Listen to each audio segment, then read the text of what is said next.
Interesting news coming from the Campi Flegrei Super Volcano near Naples in Italy. So we just had another 2.0 today, after we had like some earthquakes basically every day. Not a major earthquake swarm with many earthquakes per day, but today the 2.0 came with quite a few smaller ones as well. So what is happening?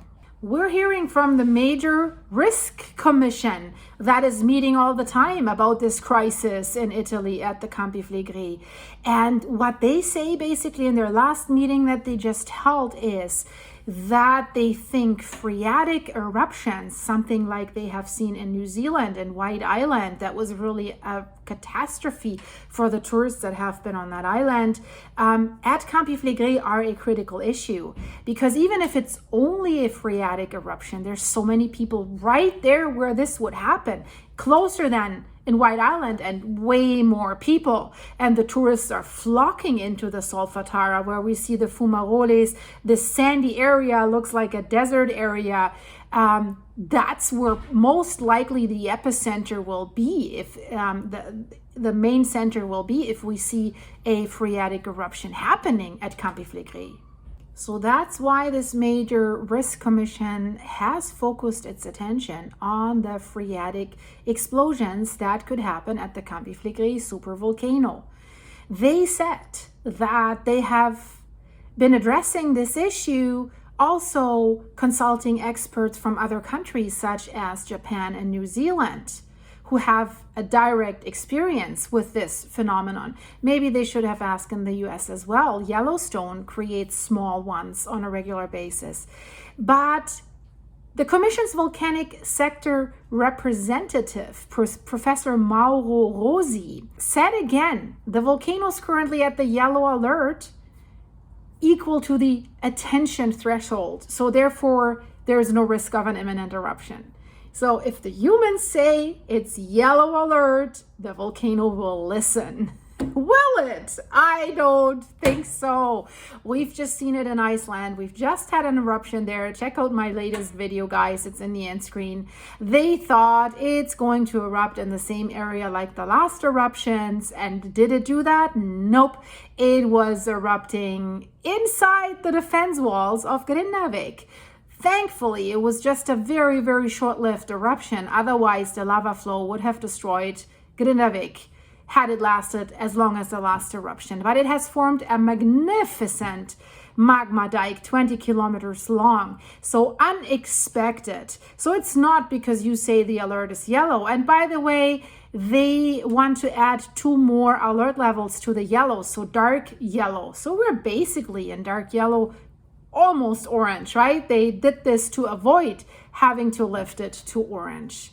So the civil protection, the head of the civil protection, Fabio Siciliano, and the president of the Major Risk Commission, they have already met like 19 times to discuss all this, to discuss the problems at Campi Flegrei.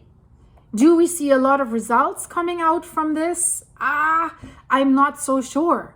So they say that at the moment, what keeps them busy is they are evaluating the update of these alert levels to increase them from 4 to 6. But what they're saying, the danger of phreatic explosions is due to the fact, and that's what they're saying, that this type of phenomenon that we have here at Campi Flegrei presents intrinsic difficulties in being monitored and predicted with the technology at our disposal. Whoa, this is big, because the INGV always tells us, well, there's no imminent eruption and we're closely monitoring the situation, basically telling people you're safe, we're monitoring this, we can give you a warning. They really can't. And we've heard the INGV's own scientist, Giuseppe Di Natale, saying, well, closely monitoring doesn't guarantee safety. And now here they're saying something else for this type of phenomenon, especially if it's a phreatic eruption. They do not have the technology at their disposal. Well, they better hurry up. I'm a little bit shocked to hear that, actually. I really thought Campi Flegrei is one, if not the most monitored volcano in the world, in the water and on land. And they don't have that? What? After that monstrous unrest that it has been showing, especially since 2024. So what is going on? So he says, well, basically, this is such a phenomenon, many difficulties to monitor it. We don't have the technology at our disposal. But then he says, but we have no evidence that in the Campi Flegrei area, phreatic explosions can occur independently of the magma rising towards the surface. Yeah, well, maybe because you don't have the right equipment. But he's implicating that magma is not rising towards the surface, which is also basically contradicting the most recent studies that say it is. They just found last year a magma chamber way more shallow than they thought, at only 3.9 kilometers of depth. So what is it? So now, what are they doing? Are they not gathering their information from all the necessary scientists to have one clear picture? They further say that all the phreatic explosions that occurred in the area were accompanied by magma rising, which we can recognize. So they say, in essence, we do not feel particularly vulnerable from this point of view, but our attention remains at maximum. Wow, that is not really useful, guys. Not at all. What do you think? Especially the ones that are watching all my Campi Flegrei updates, what all these seasoned scientists are saying that are monitoring this thing. I'm really disappointed by what's come. It's like bureaucrats. They're meeting and meeting and meeting. They just met about the alert level thing on March 20th after this massive earthquake swarm and after a 4.6 magnitude earthquake, which was the largest ever recorded in that area. Point of great concern. But now this commission says the possibility of an earthquake of magnitude 5 is very low. Why? We already had 4.6. And many scientists are warning even their own head of civil protection, Siciliani, he says, if a 5.0 happens, we will count the unalived people. Have to say unalived because of YouTube's weird advertising policies. You can't say certain words, although they're part of this world, right? He says at the moment, the most recent scientific studies have hypothesized a maximum magnitude of 5.0. But Rosi says it's a maximum condition, that is, it could be possible in the unfortunate event that a system of faults is activated all at once. So it is implicit that there is a low probability. But he says assigning a value to this probability, I believe, is impossible. Why is the probability low? There was this massive, long-lasting earthquake swarm that basically produced continuous tremors. And we've seen this in Santorini, this huge earthquake swarm where there's many fault lines. Probably a magma intrusion triggered it initially, and then it has triggered some other fault lines. So why is this so impossible, especially since we're seeing the higher magnitude earthquakes now? I mean, 4.6 for a volcanic area, that is huge. So I don't really understand why they're saying this. And also, the head of the civil protection, Siciliano, he says something about the Brady seism. What they understand with Brady seism, the land is rising because something's happening underneath that's coming to the surface that is heated up by magma, or magma rising to the surface. And that Brady seism comes with earthquakes because the crust is being stretched, so the rocks are being broken and getting brittle, making it easier for magma to reach the surface. And it did cause an intrusion in the 1980s. So he says it's impossible to evacuate the people when there's a Brady seismic crisis. So what does he mean? So he says, well, on the hypothesis of an evacuation of the population, he says what we already explained before. For a seismic risk, there is no possibility of prediction. Evacuation is not contemplated. Yeah, you can't predict earthquake. You can't say within the next 3 days we will have a magnitude 5 earthquake. So that's why he's the one who said, if we have a 5, over for many people, all the buildings will collapse. So that's why, yes, they do need to seismically upgrade the region quickly. He says, when we talk about evacuation, we're always referring to something that can be predicted even with great difficulty, as in the case of volcanic risk. And for seismic risk, it is not possible to think of the evacuation of thousands of people. But that, of course, all their evacuation plans, they're always talking about the seismic risk as well. But what these evacuation plans are, technically, they're only imminent volcanic risk. Yes, for seismic risk, he says it's not possible to think of the evacuation of thousands of people. That makes sense, but they maybe should slowly start to move them away permanently because they're sitting on top of the volcano.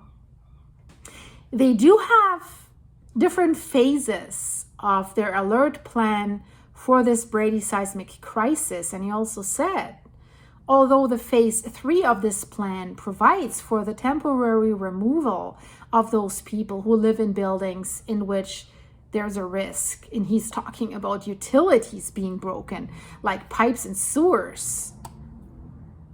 Why is he not talking? I mean, when we had the 4.6, ceilings collapsed, walls cracked, stucco came down. Why are they not listening to the seasoned engineer? For example, I made a video about this. He said he was there in the 1980s earthquake when so many homes collapsed in Naples.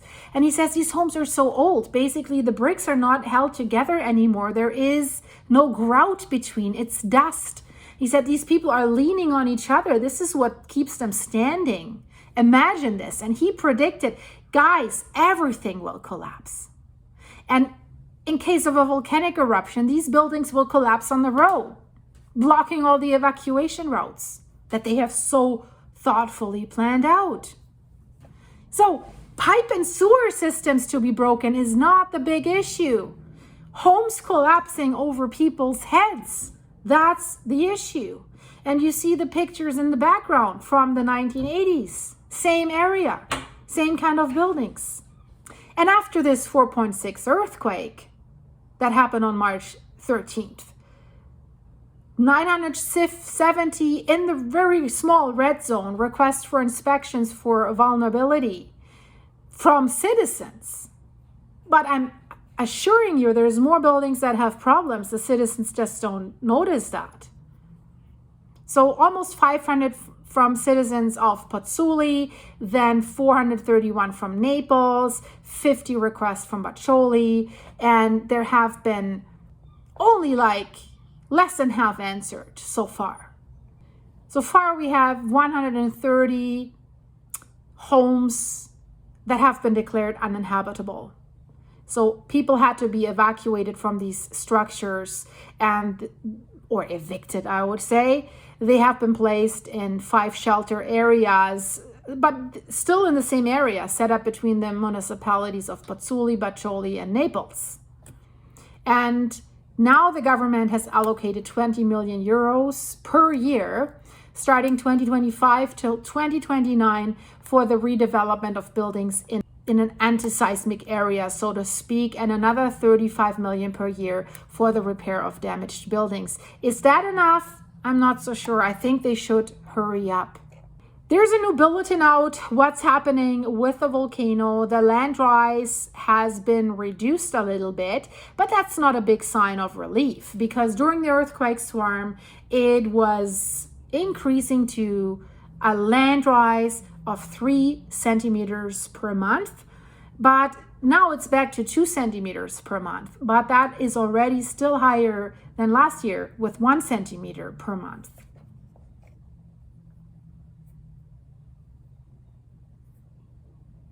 But it's still preliminary. It could be different. What are they reporting about the gas flows that have been increased and accelerated? There was definitely a trend of increasing flows heating up of the hydrothermal system. And why is it heating up? Because there's a hot source underneath, right? So how can they say, you know what I was just talking before, like, oh, nah, there won't be a phreatic eruption because that only happens if magma's rising. Well, we have quite a few signs that something's heating up significantly. Increased gas flows, increased heating up of the hydrothermal system. Bulletin also says, on the basis of the current picture of volcanic activity outlined in our bulletin, there are no elements that suggest significant short-term developments. Yeah, but again, define short-term. Are we talking about, as this is a weekly bulletin, within the next week, within the next month, days, hours? I would like to hear that a little bit more specific. Because that magnitude 2 earthquake that was happening today was clearly felt by many people in the area of Monte Nuovo. That was the mountain that was formed by the last eruption, in Pozzuoli, and in that area of Baia, in Pozzuoli. What they're saying is a resumption of the seismic activity has been recorded at Campi Flegrei after a brief period of relative calm and absence of tremors. Yeah, that was, if I look at my list, basically 1 day. I wouldn't call that a period of calm. And now it is official. There are implications on the tourism industry for Naples, and the hotel owners, they are launching an initiative because they feel that there is a lot of damage done to them. So far, they're saying over 1 million euros due to cancellations from people. And they're saying tourists should not be terrorized. The situation should be explained correctly. Explain it correctly, because then the tourist, in my opinion, should stay away. But the president of this tourism organization that they have there says, quote, "The emotional wave following the earthquake storms is seriously jeopardizing the summer season." Well, you have to be emotional about this. This was crazy. He says, it's not only the earth that is shaking, but also the hoteliers in the seismic zone.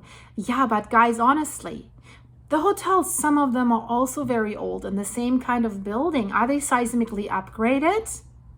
We would like to know. Tell us. Of course, they are in fear, he says, right? Between like the canceled reservations that they have already received and their estimates for the coming month of April and May. They estimate losses only in this period of over 1 million euros. And what they're hoping for is that foreign customers, especially Americans, are coming. And yeah, I just met people in the elevator, 5 Chinese people that were talking about going to Naples and Pozzuoli and looking at Pompeii. And I said, hey guys, do you know about the super volcano that's rumbling there, about the earthquakes? And they looked at me like, no.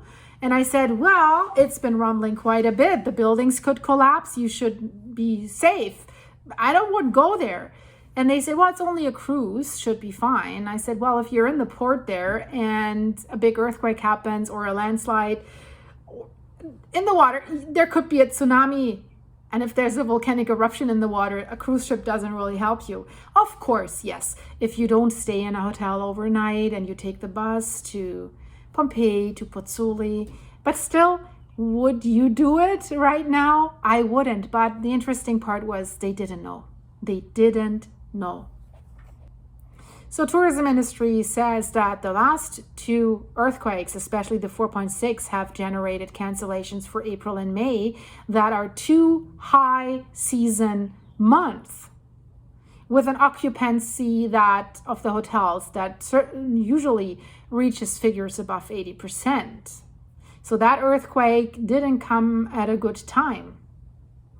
So that these cancellations probably will decrease the turnover 30%. So that's why they say at least 1 million euros. But it seems to be that it's mostly Italian guests that have canceled, which is interesting because, yeah, probably they know about this, right? It's in the Italian news. But so many of you guys, you report, well, in my country, it's not reported about it, right? So he confirms that, yes, exclusively the Italian domestic market. And the latest news I can give is that all school groups have also been canceled for the current year. Smart, right? They're smart. But now they're hoping on the Americans that don't know about this. And he says that. This is quite interesting, guys. And I've said it with Iceland, with that blue lagoon that sits on top of the magma chamber that is producing all these eruptions. People keep coming, and then they had to be evacuated in the middle of the night while the sky was red and the volcano was erupting because they didn't close this thing down early enough, in my opinion. So here, yeah, he says, well, the locals and the Italians are canceling. But, which is great, I would like to highlight the arrival of many foreign tourists, especially American tourists. Last year, we recorded an increase of 120%, something we cannot explain. So, dear American viewers, are you like daredevils? Are you going there especially because there's a volcano that could explode? Is that what triggers you? I hope not. This is kind of strange. So a reporter has asked him, well, how can you reassure those who are planning to cancel? How can you prevent them from canceling? And he says, by informing and reassuring. But if you really inform them, I think they would definitely cancel. And he says, also we need to invest. We draw on interprofessional funds and present training projects. What does that mean? We are spending the winter month training our workers, and in 2 weeks' time, a course on emotional communication will start, extended to all hospitality workers. Sorry guys, I don't want to ridicule that, but does that mean you're in a hotel eating your pizza and then you get emotional support from the waiter that says, I'm so sorry, you have to stay strong, right underneath your chair. You could have a fountain of lava coming up or a phreatic eruption, but stay calm. I'm with you. I don't know. What does he mean, guys? This doesn't make any sense. Tourists are a commodity in so many places. It's all over the world. I don't blame them specifically, right? They're living off this. I have some kind of understanding for them. But you also have to see it from the other side. And I see it from the tourist side, right? I'm the commodity and they're just trying to do everything to smooth it up. We're closely monitoring the situation. So he says, so all the hospitality workers will have a course in emotional communication. So you're really safe from a volcanic eruption or from a massive earthquake, from buildings collapse on top of you. And then he says, we want to explain the situation correctly to tourists. So honestly, guys, what he says is they want to explain it correctly to tourists, but also ensure that in the long term, a constraint can become an opportunity for growth and can arouse curiosity, of course, in the absence of danger. What? So create curiosity amongst the tourists so that they come because there is danger. Otherwise, why would they come? Why would they come in an increased level? So it's very interesting. And then also he was asked instead, how are industry professionals reassured? Like his own industry. And he says, we have asked for help. We're talking about 9,600 people for collaborators, co-workers, employees, but also for seasonal workers. The seasonal workers in Santorini, basically, they left. They said, well, not worth it, not going back there. But also for managers, he says. So if the turnover does not exceed certain thresholds, there should be support, shock absorbers, tax relief, in short, concrete help. Yeah, I think they do need that. because it's not their fault, right? Of course, you could say, well, why are you? But let's not get into this. So he says, with the institutions, fortunately, there is a dialogue, in particular with the municipality of Pozzuoli and with the region. So we hope that we can get something done. And yeah, let's hope for the best, guys. What do you think about this? Does that make you feel safe? Would you go there? If you're American, how can you explain that increase of tourists there that seem to compensate for the locals that do not want to go there anymore? Kind of strange. Yeah, let's talk about this. I'm looking forward to your comments. If you like this video, guys, please leave it a like, share it with your friends. And if you want to support the channel, there's links in the description. I have a buymeacoffee.com site/silky link in the description. There you can buy me a coffee or two. It all goes towards my animals. And become a monthly member. Support me with a monthly membership. And I'm giving something back. I'm giving you behind the scenes videos, and I'm telling you what's going on in my private life. Click the join button or the link in the description, guys. Thanks for your supers, for your comments, for your support, and for watching, of course. Stay safe. I see you very soon, guys. Bye.